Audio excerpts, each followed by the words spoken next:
चला आज मी तुम्हाला एक छोटीशी ट्रिक सांगणार आहे. तर कसं आहे, घरभर कचरा नको, काही नको, म्हणून ही छोटीशी ट्रिक आहे आपली.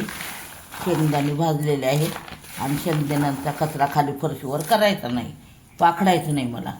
तर चला तुम्हाला एक ट्रिक सांगते. कैवल्य उठकी जरा, हे कैवल्यच आमच्यात आलाय बघा दंगा मध्ये मध्ये.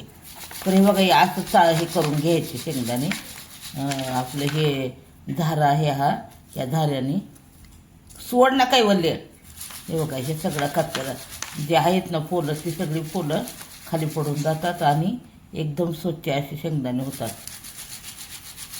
काही काही शेंगदाण्याची फुलं निघालेली आहेत, काही काही नाही निघाली, पण हे बघा एकदम स्वच्छ असं होतं. हे तुम्हाला दाखवते. पाखडायची गरज लागत नाही, काही नाही बघा. फक्त हे असं असं हलवायचं आणि तुपातच कचरा करायचा. खाली घरभर कचरा का होत नाही, काय नाही. तुम्हाला माहिती आहे, शेंगदाणे पाखडले की किती कचरा होत होतो. फक्त हे असं एवढंच सोपं सोपं करायचं.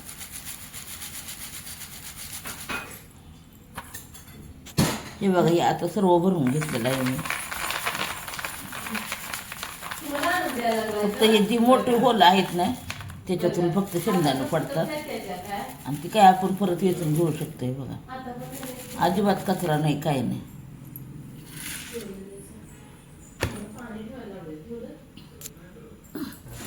हे बघा, हे स्वच्छ झालेले शेंगदाणे आहेत. साधी सोपी ट्रिक वापरायची. कशी वाटली तुम्हाला मी नक्षी रोडची ट्रिक सांगा. एक नंबर. हे इकडं स्वच्छ झालेले शेंगदाणे आणि हे बघा, हा इकडं त्यांचा फुलांचा कचरा. एकदम साधी आणि सोपी पद्धत आहे. हां, फक्त ते काय झालेलं आहे, ह्याची होलं जरा मोठी आहेत ना, त्यामुळे ते जरा शेंगदाणे पडत होते. नाहीतर काहीच एकदम सोपं. पाखडायची गरज नाही ना, कसली गरज नाही.